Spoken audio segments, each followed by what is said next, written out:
if you want to support the show, any of the shows, either this or whichever show, I'm not on right now because it's just a blanket ad for all of them, and the website, you can go to bewareofspoilers.com. In the description for any of the episodes of Beware of Spoilers, there is the option to donate. If you don't want to donate that way, you can donate directly through the website. We do have that, mwpnews.com. And if you don't want to support that way, then going to mwpnews.com will help out because we have ads there. We don't want to keep it, where there's a lot of ads. There's a few ads. But the point is we want to make it so that way, we can sustain this for the long term. If people donate, we're never going to paywall anything, I don't think, as of right now. But if people start donating, we'll start doing cooler and cooler stuff. Like donations are how we get to cover stuff like Tribeca and other, film festivals. And, we may be able to bring on more people to help out. So if you want to help out the show and you want more content from us, by all means, even just going and giving us a 5-star rating on Spotify helps out a lot. But that's it. That's the only ad we'll have on the podcast ever. But here's whatever podcast you're going to be listening to.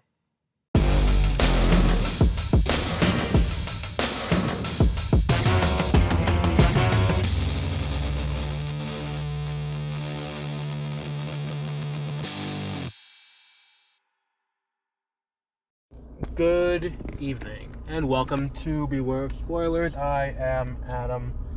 I'm tired. It's been a long day. I'm recording after work because I realized last night when I was coming home, I was like, oh, we'll do X-Men 97, and then I forgot to watch X-Men 97 because I was tired last night after, after seeing Kingdom of the Planet of the Apes. So here we are, and we're here to talk about a post-mortem on the entirety of the Bad Batch, now that the Bad Batch has wrapped itself up.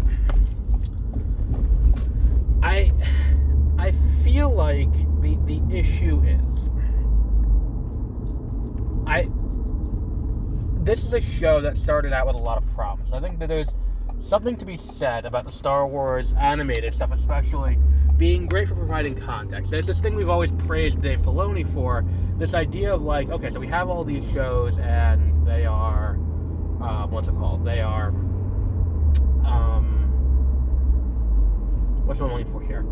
Like, they're there to flesh out some of the weirder parts of the Star Wars canon. Like, that's what, Rebels provides more context for the bridge between episode 3 and episode 4. Like, Clone Wars really deeply establishes the relationships in the Jedi and the Jedi Order, leading between episode 2 and episode 3. The Bad Batch is designed to kind of bridge into where we are with, like, Andor, and, this started before Andor, but, like, bridging into what are we doing broadly with, the Star Wars universe as the Empire is on the upswing. In the immediate aftermath of Order 66 and the rising tide of tyranny as the Empire takes over, it's that plus the idea of what an encroachment of tyranny can look like as it transitions. Like, they're calling themselves the Empire, and the slow move from, like, the general Empire, like the Republic, into that, like the assigning of the chain codes or whatever it is, which is like the, for lack of a better word, the Star Wars equivalent of a social security number, which, where you can't travel without this number, so we can track where you're going and all that kind of stuff. And this idea, and I know I sound like a lunatic, but like that's what the point of that was. It was the Empire was doing that. When you frame it that way, instead of framing this as how you get your benefits, it is what it is. So, all of that said, when we watch this show, it's at its strongest over the course of all 3 seasons when it is telling us these kind of stories. When it is filling us in on the question of the difference between the conscripted army and the army of clones that we have become familiar with through the lens of Clone Force 99 and the other clones who are left behind by this change. Like, that's what makes this show work as well as it did. It was let's take this thing and put it up to, and not change it per se, but like give us a look into what goes into this thought process based on general human behavior is the best way to put it. Where it's like, that was one of my favorite things of the show. It's like, okay, so why get rid of the clones? Why wouldn't the clone army continue to work? Besides the fact that Jango Fett's dead. I mean, Boba Fett's still alive. They can use his. I mean, and even then, it's like, he's still a clone, so there is the cloning deterioration thing. Whatever. That's not the point I'm trying to make. The point I'm trying to make is, like, in this world, it's like, why wouldn't you go with the disposable clone army if you want to take over? And it's like, look, they give a good reason. It's like, look, the clones won't just commit these atrocities. We need humans to do it. And then the way they interweave that in, where the conscripts will do things that the clones won't and commit war crimes and just oppress for the sake of oppressing through blind nationalism, it's an interesting look. And for the show to do that, and do that as well as it does, it leaves, it handled that very well. And then we get to the end of season 2, where, we now have, Omega has been captured, she's been brought to Tantus, because now we're going to try and, use this show to fill in some of the gaps going into episode 9. And that's kind of the biggest problem that we have with this show is, oh fuck, how am I gonna get over this? Fuck me. There's definitely something going on with Long Island Railroad right now, because there's MTA police everywhere. The point I'm trying to make is, sorry, I'm trying to do mental math to figure out where I am and how I can get over to the other side of the train tracks without, oh, it's a signal problem. Bully. This is happening now, not tomorrow on my way to work. But regardless, the point I'm trying to make is that we're going to try and tie up these loose ends that specifically come from, not being able to handle the fundamental issue with, what's it called? There's a word I'm looking for here. I just can't think of it off the top of my head. The fundamental issue with, what was her name? With Omega, and how Omega, that was it, how Omega ties back, and how the resurgence of the cloning program is meant really just to bring back, to resurrect the Emperor. That's what they're here to do. And if they can bring the Emperor back, that's great, and they want to be able to have that as a thing there. And look, I get it. I get what this is all going for. It's like, look, we need, this, a lot of what's been going on in these, in these shows has been trying to correct mistakes that have happened, and that's kind of what they've done over the course of a lot of these shows on all of these, Star Wars things. This show is here to, correct the errors of the past.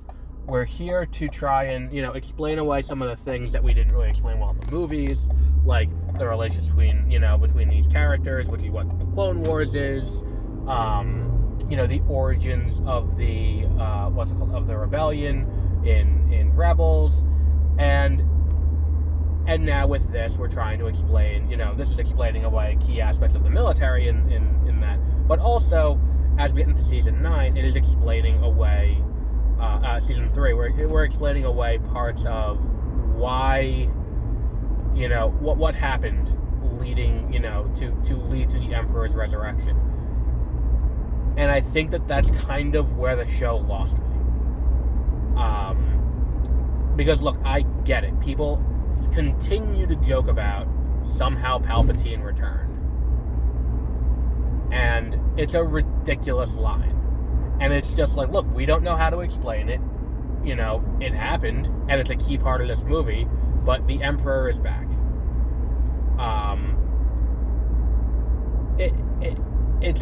like, I don't think we need to have as much work, and besides the fact that, like, look, they're working on a cloning program. And I think the thing that really irked me about this season, I think more than really anything else, was the fact that it spent as much time as it did using these, like, and the thing is too, it's like, I don't think it's the show's fault. I think it's Lucasfilm's fault, because Lucasfilm made the announcement and all of that. Lucasfilm announced, okay, we're making a we're making a movie, that's going to tie up all of the, and I don't think it was Lucasfilm that did this. I think it was our own expectations. But, like, look, we're going to end off this. Thrawn's the bad guy. So it's been dubbed the Heir to the Empire movie. I don't think it's been explicitly dubbed that by Lucasfilm, but it is basically the Heir to the Empire movie, where it's like, look, here's a movie that's going to wrap up all the stuff in the, that takes place after Return of the Jedi. Thrawn's going to be the bad guy. It's Heir to the Empire, the movie. Like, this is not a, this is not, that's what this is.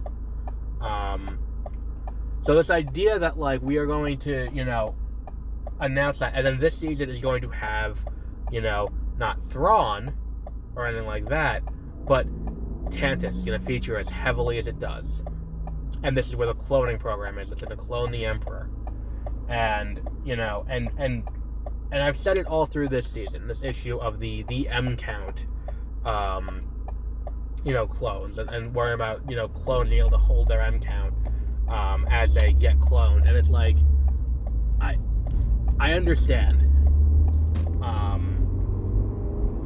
And I think that there had to have been a calculus that Lucasfilm should have done, where it's like this idea that, like, if you're watching this show, it's probably a safe assumption that you have watched the, you have watched the various,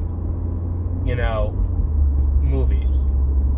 And considering what this show is, which is spun out of, this show spun out of, what was that called? The show spun out of the Clone Wars. Considering that this show did spin out of the Clone Wars the way it did, you could probably assume people watch the Clone Wars and also watch the movies. That feels like a fairly safe bet. The issue that I have as I watch this is that it treats the viewer like they don't know what's going on. So something that is going to come down the line is going to be a big reveal. And in this case, that big reveal is, they want to be able to preserve the Force. And they want to be able to be like, these clones are able to retain their... Because for whatever reason, the cloning process is not kind to retaining your ability to use the Force. They probably explained it at some point, I don't remember. But the cloning process, that tends to not work. And the clones don't keep the ability to use the Force. The issue is, it's like when you watch this and you're like, yeah, but we know where this inevitably ends up. We know down the line that this show is going to wrap up and we're going to be in a world where Palpatine has somehow returned and he's able to use the Force.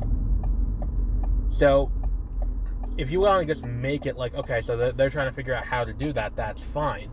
But to give the team something to do, and that something to do be, they gotta figure out what the M count, what M count targets are. That's where the show loses me. Because the minute you do that, what you're telling me is, what I already know coming in doesn't matter. And not in a, throw out, like, forget everything you know, and we're going to give you more information. It's just, no, you're just going to sit here while we do this, while we try to explain, while we try to basically just tell you what you already know. And for me to be this far ahead, for a sizable chunk of the season, it's kind of just ridiculous. And then the same goes for things like Asajj Ventress showing up. It's like, there's that meme, here's Glup Shido, and Glup Shido is here to, and it's like, if you know who Glup Shido is, you're in for a good time, but if you don't know who Glup Shido is, well, that sucks, because it's like, here's this character, and it's like, look, Asajj Ventress is cool. Asajj Ventress is a cool character, but Asajj Ventress had her time, and Asajj Ventress has been killed in the books, and we know where she ends up because we read Dark Disciple. I mean, some of us have read Dark Disciple. Spoilers if you haven't read Dark Disciple yet. But bringing her in for this, it's like, why? Like, it feels like you're in like, you know what it feels like a little bit? It feels like on the iCarly reboot, where it's like, it was kind of on the bubble about getting rebooted for a new season at the end of episode 2. So season 3 kind of goes all in on Carly and Freddie's relationship and being like, look, Carly and Freddie are together, isn't this great? In an effort to get people who were into that back in the day to watch it, but it doesn't quite, you know, it just feels like, oh, well, you know, if you like the Clone Wars but you weren't watching now, look, Asajj Ventress is here, and who knows how long she's in for one episode, and it's like, okay, cool, that's nice, but what does this, you know, what does this help? You know, because it could have been literally anyone. Like, that role she's in did not have to be Asajj Ventress, and I also don't think that it needed to be, you know, it could have been any character. It could have been a bounty hunter, it could have been, you know, anyone. And it just, it could have been a character we've never heard of before. It's like, oh, by the way, here's the thing that you're looking for, and here's what it is. And for it to take as long as it gets to get to that, and then, you know, alright, she does the test on Omega, and it's like, okay, well, Omega is not a Jedi, she can't use the Force. It's like, alright, great, moving on. Alright. And I think to an extent, this last season, for me, botches the landing so much. And on top of that, it's like, okay, so they rescue Omega Omega escapes at the beginning, they get reunited, okay.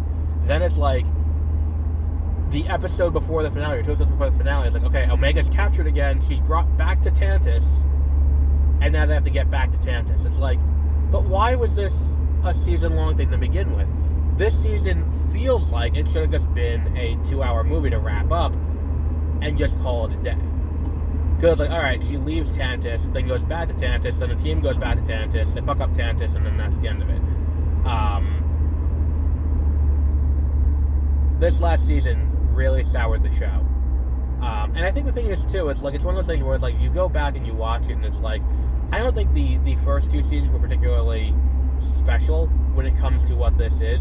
I think it has moments, and there are episodes that are just like, oh, like, this is a genius way to explain why X, Y, and Z happened. Like, I think that's a good use of these shows.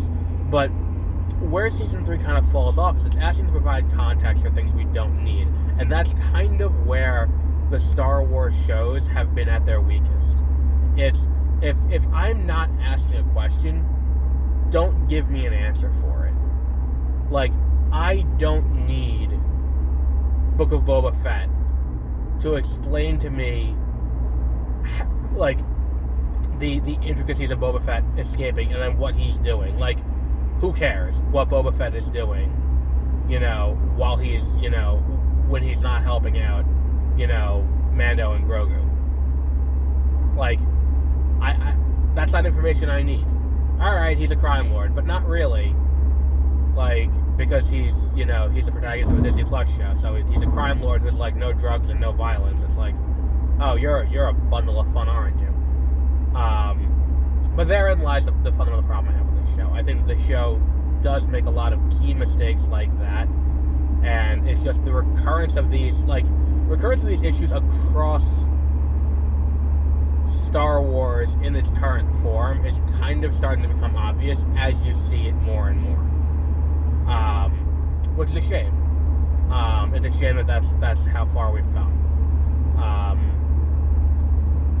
What else have we got that I wanted to address with this? I think I've basically got everything. Like, I don't think that, what's it called? I don't think the show does anything particularly terrible. Like, and that's the thing about the early episodes of this show, is that you get into that and you're just living in this world, and the animation is just so beautiful, like, for what the aesthetic is of animated Star Wars, and it's something that carries over to, like, Tales of the Empire. But the fundamental thing that I feel like I keep going back to is, you know, going back to my criticism of Visions Part 2, or Visions Volume 2. Going back to sticking with my criticisms here. My criticisms the other day of Tales of the Empire. It feels like we're just telling the same stories over and over again with different characters in different positions.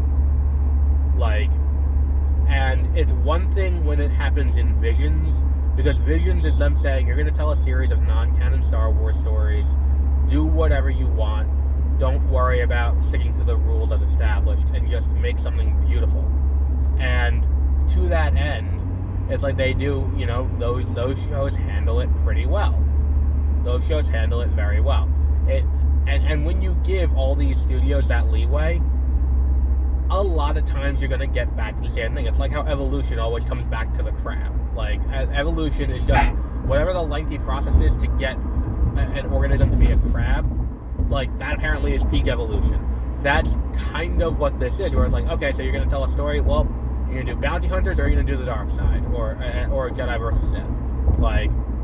And all right, cool, it looks good, and all that, but how many times can we look at this and be like, all right, this is a worthwhile use of my time? It's the same thing with these shows, where it's like, all right, I'm tired of seeing stories in the same era. And again, it's like, it's one of those things where you go and look at you go on the Star Wars website, you look at the official timeline, and you're like, there's so much room here to do whatever you want.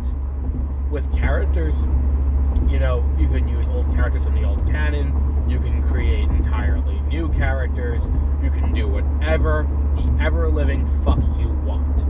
And we keep going back to, well, here's what's happening in the Empire right now. And the Empire, they're oppressive, don't worry. And there are people who are fighting against it. And it's like, oh, well, here's an Inquisitor who doesn't quite, want to be an Inquisitor. But she doesn't really have a choice, so she's going to try to escape. And again, it's like, in this show, you have that whole issue where it's like, I don't need more of this at this point. And it's disappointing, because it's like, if the next announced Star Wars animated show, which could come at D23, it could come at Comic-Con, there's plenty of space for this to be announced. If the next announced Star Wars show is another one where it's like, and we're around the same period again, or even if it is like, well, we're doing another Star Wars show, and it's set during the New Republic times, or oh, you remember Jedi Quest? Those books that were set between episodes 1 and episode 2, with on the back cover it was Jake Lloyd and Hayden Christensen with a morph between the two of them. There was a mid-grade Star Wars book about Anakin and Obi-Wan's adventures. We're gonna do something like that. I hate to say it, but I'm gonna be in the situation where I'm like, I'm not super engaged by this. I'll watch it, I'm gonna tune in, because, I cover it for the show, but this is not something that's interesting to me. Give me something different. Do something different outside of the same little period we've been dealing with. Because, the Star Wars saga takes place over the course of, 60 years, as it is right now? The entire trilogy takes place between, it's 19, so 29 years, is the prequels. Then, 3 years is the original trilogy. Then, so that's 32. Then 39 years, which is 70. So looking at about 75 years is how long the Star Wars saga takes place over. Don't correct me if I'm wrong. I'm doing mental math while I record. So, if that's the case, and we're looking at, this entire thing takes place over the course of 79 years, or 75 years, give or take, why don't we go after that? Why don't we go before that? Why don't we go, Tales of the Newer Republic, where it's what's going on after Rise of Skywalker? Tales of the Resistance, what's going on there? Even that would be a breath of fresh air, considering how much these shows have just been focusing around the Galactic Civil War. Give us new. Give us different. Even if the different is something I read in the book 15 years ago that isn't canon anymore. I'll take that, because that'll feel more different than what we've been getting up until this point. But until that point, where we do get that, we will wrap up there for today. Tomorrow morning, we'll be talking about X-Men 97, catching up on that. And we'll be talking about The Girls on the Bus on Saturday. So until our next episode, have a great rest of your